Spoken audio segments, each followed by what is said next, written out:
ආයුබෝවන්. අද අපි මේ ගැඹුරෙන් කතා කරන්න යන්නේ ක්ලවුඩ් කම්පියුටිං ගැන. මේක දැන් ඇත්තටම හරිම සාමාන්‍ය දෙයක් වෙලා නේද? අපි දන්නේත් නැතුව දවස ගානේ පාවිච්චි කරනවා. ඔව් ඒක ඇත්ත. ගොඩක් වෙලාවද බෑග්ග්‍රවුන්ඩ් එකේ වැඩ කරන්නේ ක්ලවුඩ් තමයි. සරලවම කිව්වොත් මේ තමන්ගේම හાર્ඩ්වෙයාර් නැතුව අන්තර්ජාලයෙන් සේවා අරගෙන පාවිච්චි කරන ටිකට විතරක් ගෙවන ක්‍රමයක්. හරියට හරි. ඔය AWS, Azure, Google Cloud වගේ ලොකු කට්ටිය තමයි ඉතින් මේකේ ඉන්නේ. අර pay as you go කෙනක, ඒ කියන්නේ පාවිච්චි කරන ප්‍රමාණයට ගෙවන එක තමයි අර පරණ ක්‍රම වලින් වෙනස් වෙන තැන. ඔව්. නැත්නම් ඉතින් අර data center එකක් ගත්තම ලොකු traffic එකක් ආවොත් අන්න ඒක තමයි. තව සර්වර් ගන්න ඕන. ලොකු වියදමක්. ඉතින් traffic අඩු කාලයට එතකොට අර සර්වර් නිකන් තියෙනවා. සල්ලි අපරාදේ. ක්ලවුඩ් වල එහෙම නැහැ. ඒ කියන්නේ ක්ලවුඩ් වලදී ඕනනම් තප්පර ගානකින් capacity එක වැඩි කරනවා. ඔව්. ඕනනම් අඩු කරනවා. නේද? හරියටම. අන්න අර scalability. ඒ කියන්නේ අවශ්‍යතාව අනුව අඩු වැඩි කිරීමේ හැකියාව. ඒක තමයි ලොකුම වාසියක්. මේක ඉතින් වෙබ්සයිට් හොස්ටිං වලට විතරක් නෙමෙයිනේ දැන්. කොහෙත්ම නැහැ. දැන් බලන්නකෝ data analysis, AI models හදන එක, video streaming. ලොකු data ගබඩා කරන එක, බෑකප් කරන එක. ඔය වඩි හුඟක් දේවල් වලට දැන් cloud නැතුවම බෑ. වාසිකත්වොත් අර වියදම අඩු වෙන එක, වේගවත් බව, performance එක හොඳයි, අර scalability ගැන කියවනේ. විශ්වසනීයත්වය, ආරක්ෂාව ඒවත් යනවා. ඔව්. දැන් අර TechWorks Inc වගේ කම්පැනි එකකට හිතන්නකෝ. නිවාඩු කාලෙට traffic එක පණිනවා. එතකොට එයාලට මේ scalability එක ගොඩක් වටිනව නේද? අනිවාර්යෙන්. ශානිකව resources වැඩි කරගන්න පුළුවන්. ඒ වගේම අලුත් දෙයක් market එකට ගෙන speed එක, ඒ කියන්නේ time to market එකත් අඩු වෙනවා. හරි. එතකොට මේ cloud සේවා දෙන විදිත් තියෙනව නේද? අර IaaS, PaaS, SaaS කියලා. ඒ service models ගැන පොඩ්ඩක් කතා කරමුද? කොහොමද එකක් තෝරගන්නේ? හොඳයි. මේක මෙහෙමයි. අපිට කොච්චර control එකක් ඕනේද?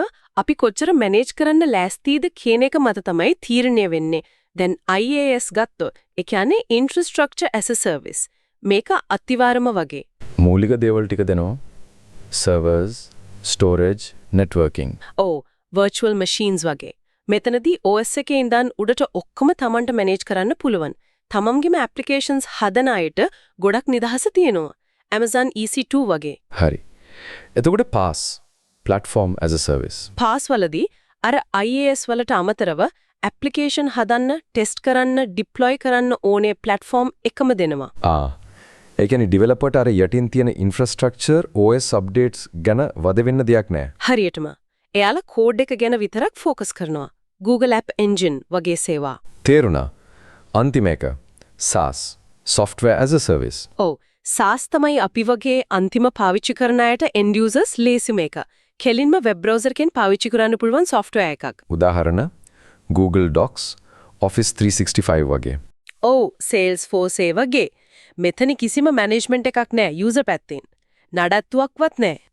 එතකොට පේනව නේද අවශ්‍යතාවය අනුව කොච්චර වෙනස් ඔප්ෂන්ස් තියෙනවද කියලා. සම්පූර්ණ කන්ට්‍රෝල් එකේ ඉඳන් කිසිම කන්ට්‍රෝල් එකක් නැතුව සර්විස් එක යූස් කරන තැනට වෙනකම්. ඒ වගේම මේ ඩිප්ලොයිමන්ට් මොඩල්ස් කියලා තියෙනව නේද? Public private. ඒකත් වැදගත්. ඒ කියන්නේ මේ සේවා කොහෙද හෝස්ට් වෙන්නේ, කවුද ඇක්සස් කරන්නේ කියන එක. පබ්ලික් ක්ලවුඩ් කියන්නේ අර AWS Azure වගේ පොදු ඉන්ටර්නෙට් එක හරහා ඕන කෙනෙක්ට resources share කරගෙන පාවිච්චි කරන්න පුළුවන් ක්‍රමයක්. වියදම අඩුයි එතකොට. share වෙන නිසා. හැබැයි control එක isolation එක සමහර විට අඩු වෙන්න පුළුවන්. එතකොට private cloud. ඒක එක ආයතනයකට විතරක් හදපු එක. එයාලගේම firewall එක ඇතුලේ වගේ. ආරක්ෂාව control එක වැඩි. බැංකු වගේ තැන් වල නැද්ද? compliance එහෙම තියෙන? ඒ වගේ තැන් වලට. හැබැයි ඉතින් වියදම වැඩි manage කරන්නත් ඕන. ඊළඟට hybrid cloud. ඒ කියන්නේ දෙකේම එකතුවක්ද? දෙකේම එකතුවක් වෙන්නත් පුළුවන්, නැත්නම් දෙක වෙන වෙන්න තියාගෙන වැඩ කරන්නත් පුළුවන්. sensitive data ටික private එකේ තියලා අනිත් වැඩ public එකේ කරනවා වගේ. නම්‍යශීලී බව වැඩි එතකොට. හැබැයි integrate කරන එක ටිකක් චිකල් වෙන්න පුළුවන්. අන්තිමට community cloud කියලාත් එකක් කිව්වා නේද? ඒක ටිකක් අඩුයි කතා බහ වෙන්න එක. ඒ කියන්නේ පොදු අවශ්‍යතාවයක්, security requirement එකක් වගේ තියෙන ආයතන කීපයක් එකතු වෙලා share කරගන්න cloud එකක්. උදාහරණයක් විදියට සමහර විට එකම industry එකේ research කරන ආයතන කීපයක් එකතු වෙලා පාවිච්චි කරන cloud එකක් වගේ. හරිම පැහැදිලි. එනම් සාරාංශයක් ගත්තොත් cloud කියන්නේ ඇත්තටම හරිම flexible, වේගවත්, ගොඩක් වෙලාවට cost effective විදිහක් ආයතනවලට පුද්ගලයන්ටත් technology services පාවිච්චි කරන්න.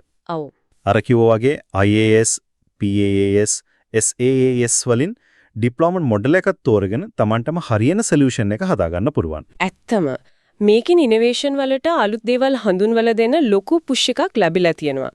අදහසක් ක්‍රියාවට නංවන යන කාලය දැන් හරිම අඩුයි.